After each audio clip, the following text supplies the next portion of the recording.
conocer con mayor claridad. Es importante una buena anamnesis de saber cuánto es el tiempo de evolución y qué tan frecuente es el dolor de cabeza. Si hay algún antecedente personal o familiar, porque por ejemplo la migraña tiene un componente genético. La edad de inicio es importante. Doctores, sus audios, yo no sé quién está, pues,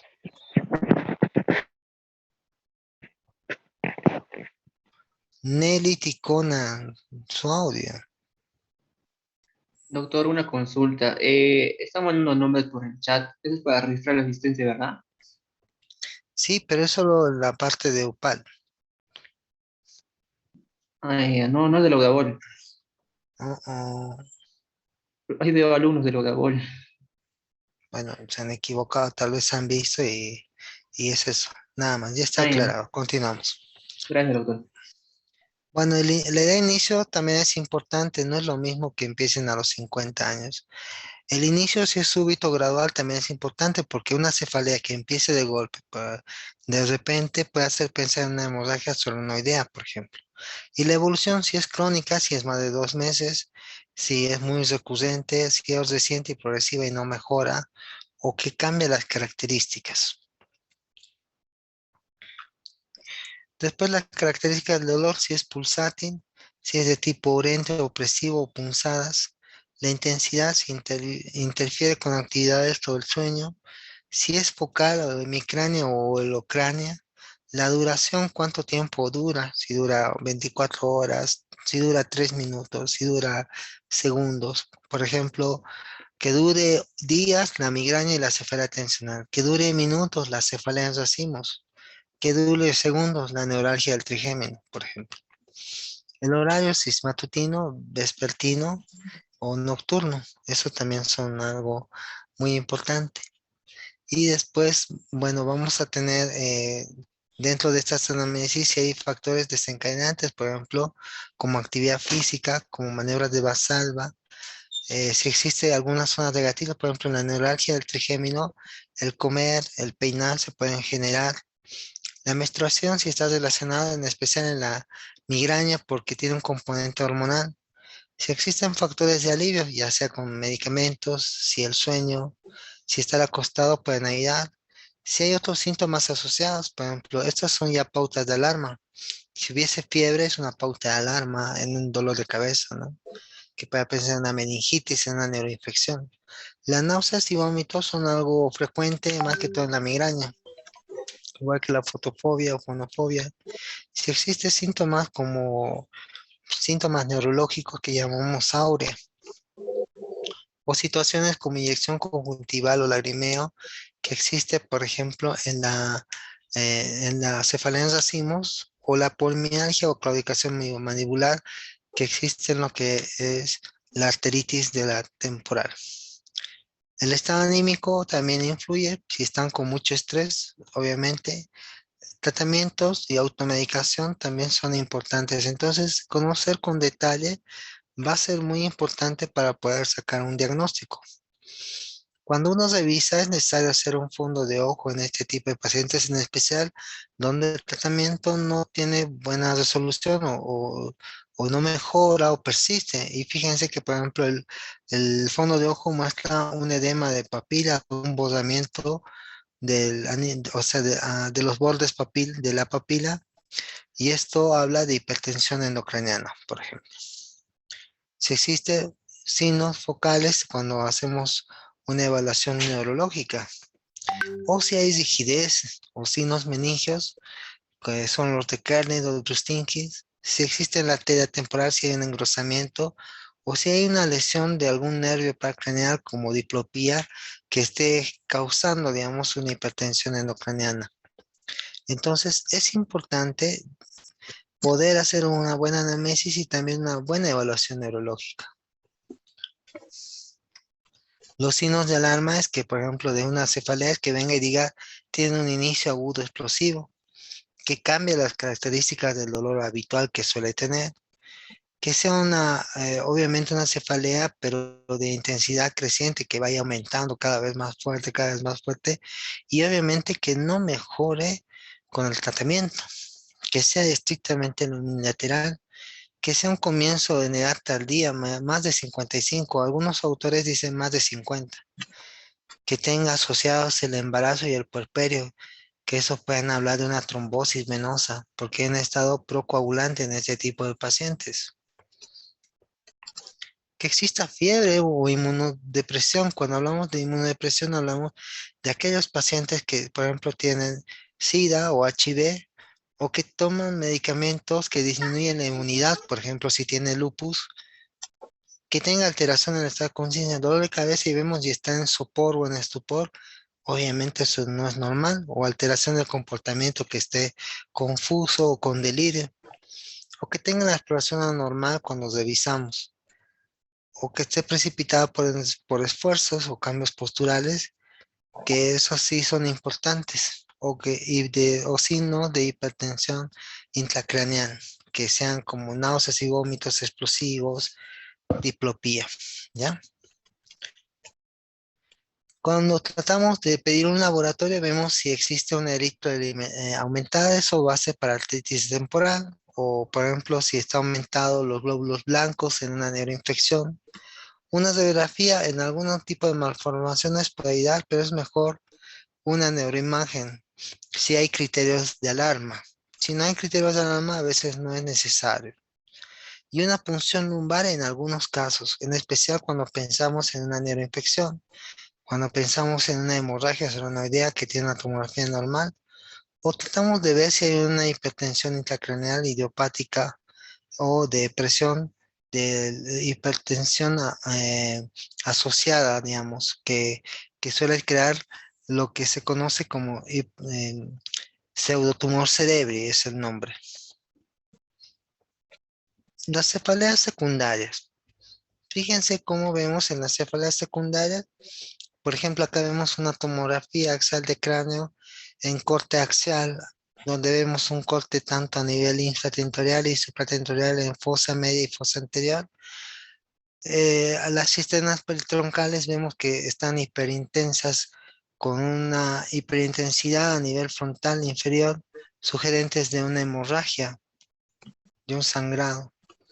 Vemos acá en una radiografía imágenes radiopacas que son a nivel de lesiones que fuesen como unos clavos que están presentes acá, que puede pasar, o acá una lesión hiperintensa que muestra un colapso del sistema ventricular con bosamiento de surco, pérdidas de diferenciación entre sustancia blanca y sustancia gris, desviación de línea media compatible con un hematoma subdural con criterio quirúrgico, o vemos una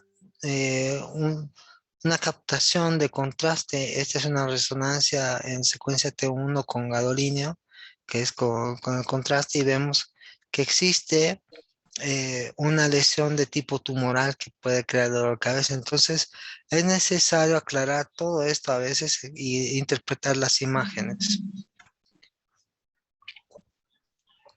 Las cefaleas primarias, vamos a llamar, por ejemplo, algunas que puedan tener clínica autonómica, que puedan sí o no tener. Las que sí tienen, las que no tienen, pero van a ser la migraña, cefalea tensional o neuralgia, como el trigémino.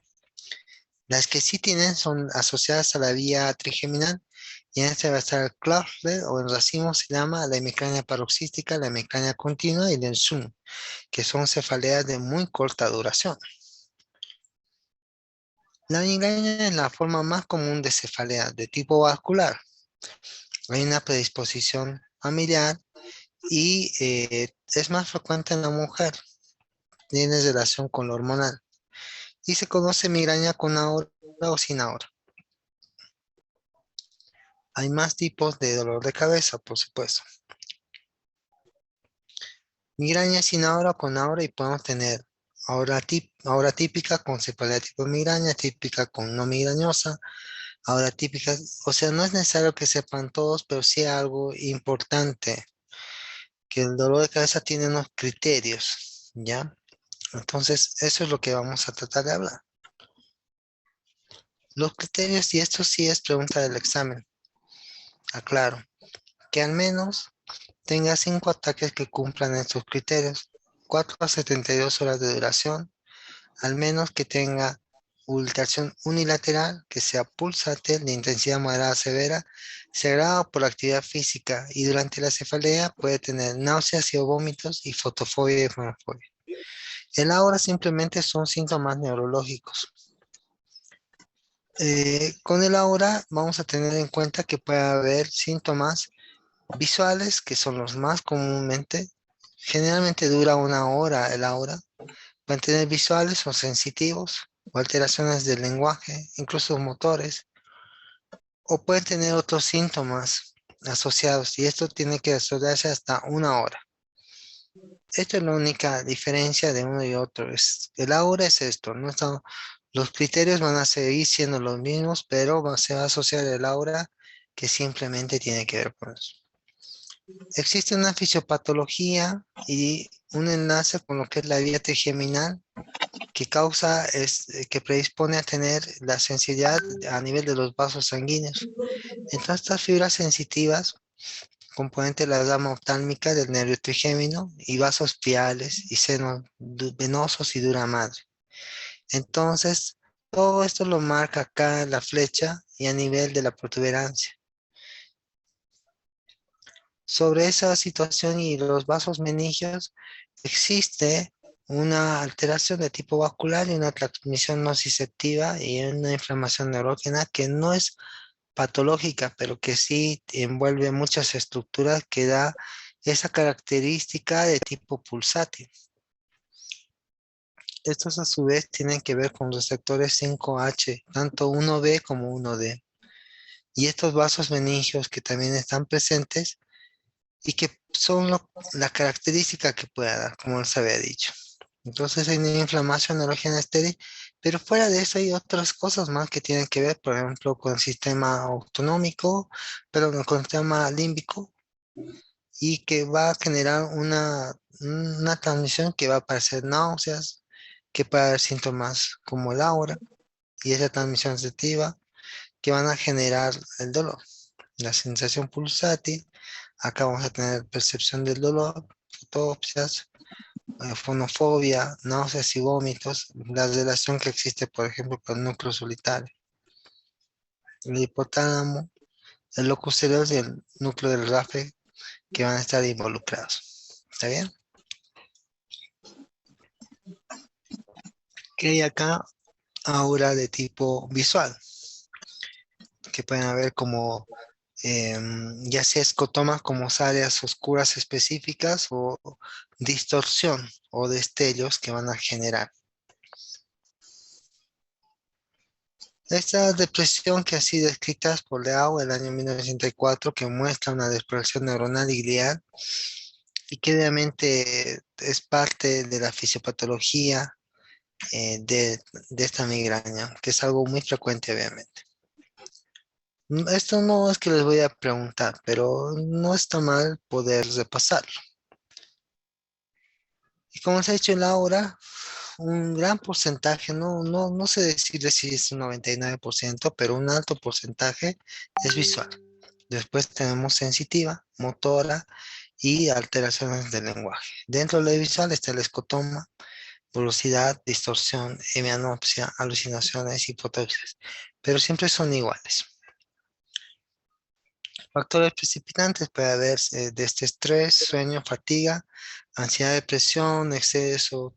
Estas cosas predisponen a tener la dieta. Alimentos. En algunos pacientes pueden precipitar estos alimentos el tener dolor de cabeza. No en todos. O sea, por ejemplo, no se aplica a todos, pero por ejemplo he visto que muchos neurólogos prohíben. Pero esto no es que sea algo específico, sino tiene una relación entre comer y generar dolor de cabeza. Y hay las personas que no la genera, pues pueden seguir comiendo esto. El ayuno también es un factor que puede predisponer y algunos aditivos químicos como nitrito, glutamato y aspartamo. Eso, por ejemplo, a veces hay en las comidas chinas que vienen muy sazonadas, eh, lo mismo que el ajinomoto, o también algunos cuando preparan las salchichas suelen colocar ese tipo de aditivos químicos. Cambios hormonales. Esto tiene que ver con las mujeres. Premenstruación, ovulación predisponen a estar más sensibles y tener dolor de cabeza. Terapia hormonal. Ambientales, obviamente luz intensa, cambios climáticos o una altitud elevada en algunos casos se ha descrito con mayores dolor de cabeza, igual que los ruidos también. Fármacos, vasodilatadores más que todo, nitroglicerina, estrógeno, sinometacina, mijidipino, pueden generar dolor de cabeza. A considerar. El tratamiento va a ser tratar de hacer tres tipos. Uno, que es un tratamiento sintomático, calmar el dolor, específico, porque solamente se utilizan para migraña. Y uno preventivo, en reducir, obviamente, el número de frecuencia de dolor de cabeza en el tiempo. Cuando hay casos leves, solamente el utilizar puedes utilizar AINES de paracetamol también. ¿Cuál es el más ideal? Cualquiera de estos. Por ejemplo, naproxeno es uno bueno. Ibuprofeno también. Diclofenac es más fuerte. Puede ser intermedio o el ketorolac. El uso de triptanes ya es más específico. Entonces, triptanes, los que están disponibles acá en Cochabamba, en Bolivia, sumatriptán, disatriptán, naratriptán, pero existen otros y tienen esta característica que termina en triptán, que se pueden utilizar y que son muy específicos. Por ejemplo, son muy caros. Una pastilla sola cuesta como 30 bolivianos. Estos triptanes son más específicos y lo que hacen es inhiben un proceso inflamatorio neurógeno y modulan la transmisión de estímulos nociceptivos. Si es obviamente de tipo migraña, obviamente va a mejorar, ¿no? Pero cuando no mejora, puedes cambiar de triptano, hacer un tratamiento ni bien tenga el dolor, duplicar la dosis, una opción, asociar a una AINE, o sea, no solamente que tome triptán, sino una AINE como naproxeno o ketorolac. Una formulación oral, como te existe en otro, incluso subcutánea, y un tratamiento preventivo es necesario. El tratamiento preventivo es cuando son muy frecuentes las crisis, más de tres, cuando la intensidad es severa o cuando el tratamiento específico no es tan eficaz o existe un abuso de fármacos, ya que tienen muy frecuentemente el dolor, o existen auras muy discapacitantes. Entonces, vamos a utilizar beta-bloqueantes, antagonistas de casos, antidepresivos, antiepilépticos y otros fármacos. Y esto hay que utilizar de 2 a 3 meses evaluar el uso hasta unos meses más. Propanolol es una opción, es de primera elección. Después está metoprolol, nadolol, atenolol y timolol, que son otras opciones.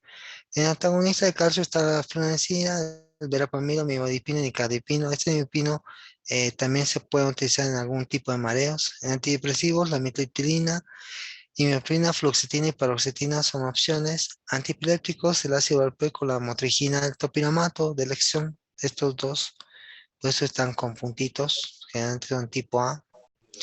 Y otros fármacos como el naproxeno, la aspirina, pueden ayudar, igual que la toxina botulínica. Entonces ya hablamos de migraña, de sus características y ahora vamos a hablar de cefalea tensional, la cefalea primaria más frecuente de todas, es más frecuente en las mujeres también y los factores psicológicos y en su inicio y perpetuación son importantes. Este tipo de cefalea podemos hablar que sea de tipo ocasional, episódica o que sea crónica, de qué va a depender del tiempo.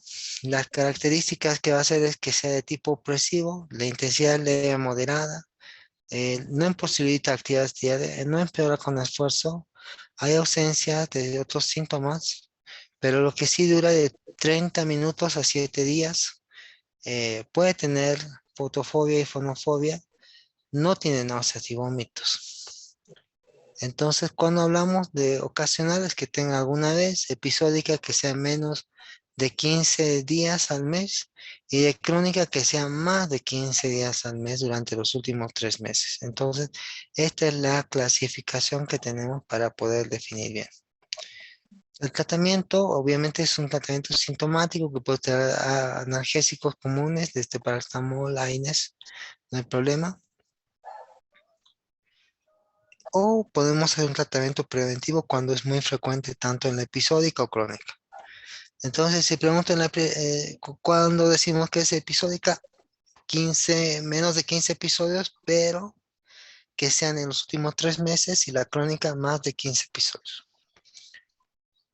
¿Cuál podría ayudar? Pues, por ejemplo, el diazepam y la mitriptilina como tratamientos preventivos.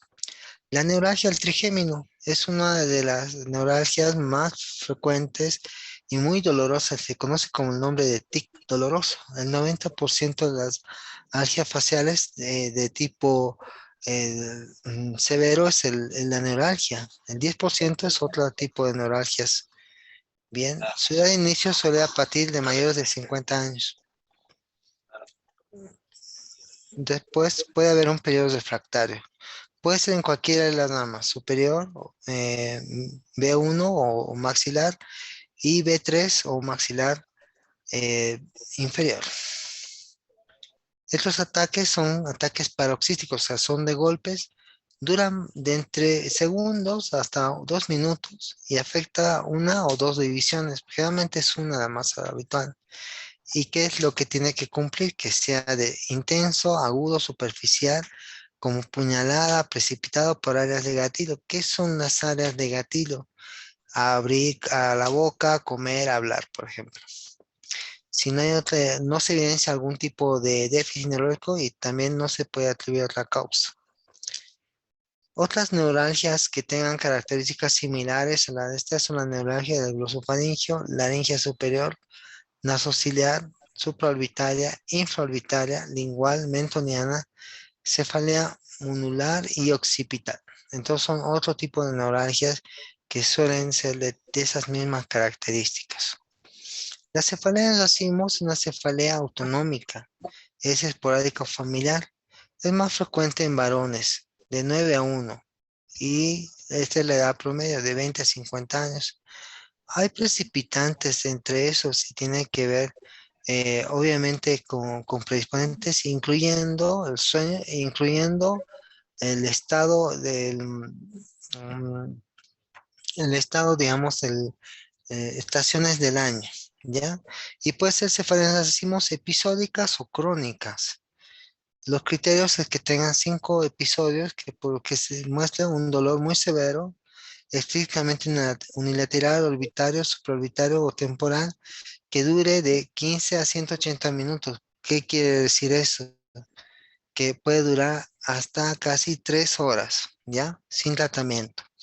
Entonces están acompañados por los siguientes: inyección conjuntival, que sea del mismo lado, y epíforo lagrimeo, que tenga congestión nasal y orenosea, que tenga un edema, que tenga una sudoración o una tosis y miosis y sensación. Esto habla de algo autonómico, acuérdense. Y la frecuencia, que puede ser 1 a 8 ataques diarios. Eh, Obviamente que esto va a variar del tiempo de duración y que no se puede atribuir a otro proceso. Bien, vamos a seguir pasando.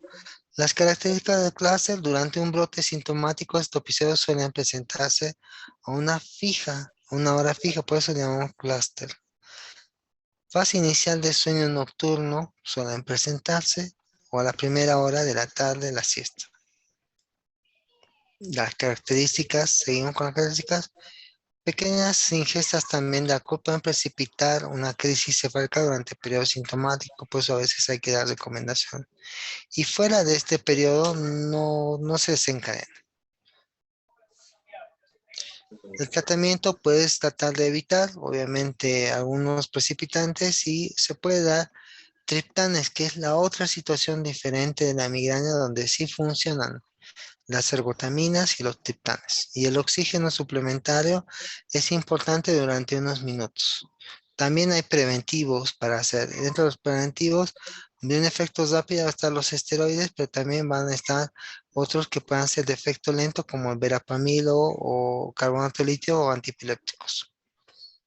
Prednisona, metilprednisolona, el uso de triptanes, y obviamente vamos a dar como efecto de preventivo lento, que pueda estar tanto el verapamilo como el ácido valproico o el topiramato. Otras cefaleas de trigémino autonómicas va a estar la cefalea de racimos, la hemicrania paroxística, la hemicrania continua y la SUM. Las que más quiero que sepan es la cefalea tipo migraña, cefalea tipo tensional, neuralgia del trigémino, cefalea de racimos, que son las más frecuentes. La SUM es una cefalea de muy corta duración, es más frecuente en varones más de 50 años y tiene este acrónimo que hablamos de una cefalea de corta duración, pero que tienen componente de la vía trigeminal, obviamente con inyección conjuntival y rinoseatos. En micrania, obviamente, tiene buena respuesta a la indometacina. Después tiene síntomas similares a la del racimo. ¿En qué varía? En la duración. Otro diagnóstico que hay que hacer son estos. Este cuadro es muy importante para que lo tengan en cuenta. ¿En cuál es más frecuente? El número de episodios, la duración del episodio. Clase dura hasta 3 horas. La hemicrania hasta 45 minutos. La hemicrania paroxística 30 minutos. Y el Zoom hablamos de segundos, de 5 hasta 240 segundos, ¿ya? Que eso es lo que hablamos de duración, por eso tiene doble.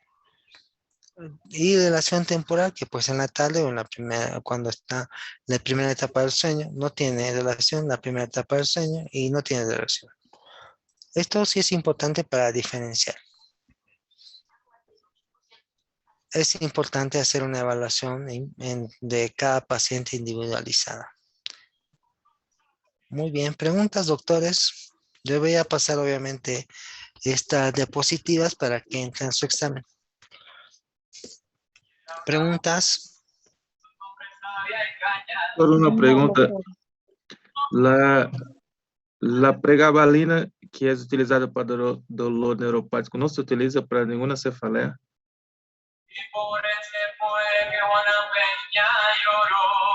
Su audio, doctores.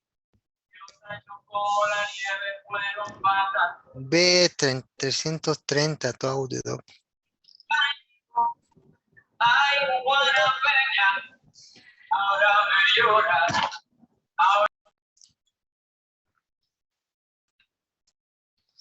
La respuesta es sí, la pregabalina se utiliza, más que todo se puede utilizar en migraña. No es de elección, pero se puede utilizar, doctor, como preventivo. ¿Alguna otra pregunta? Y también en neuralgias, o sea, no es preventivo, pero se utiliza, por ejemplo, en la neuralgia del trigémino, en la neuralgia hepática. Entonces, la respuesta es sí en algunos tipos de cefalea. ¿Alguna otra pregunta? Doctor, buenas noches. Una consulta. En el caso de la migraña, cuando se le diagnostica al paciente migraña, solamente vamos a hacer, el paciente va a tener la migraña toda su vida, doctor, con la misma intensidad o va después de degenerar en alguna otra patología, doctor.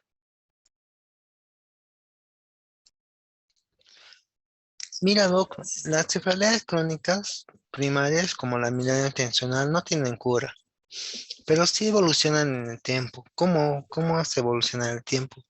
Por ejemplo, en las mujeres, el embarazo y la menopausia lo mejoran, porque ya no hay ese estímulo hormonal que tiene que ver con la menstruación. Entonces, puede mejorar y cambiar.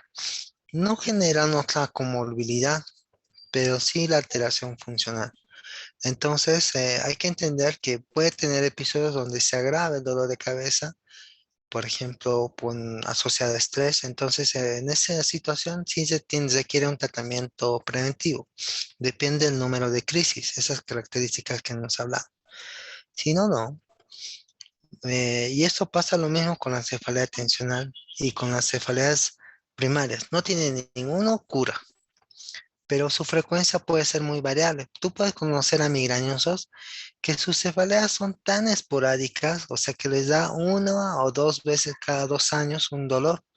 Y a esos generalmente ni se tratan a veces porque solo con reposo mejoran. ¿Alguna otra pregunta?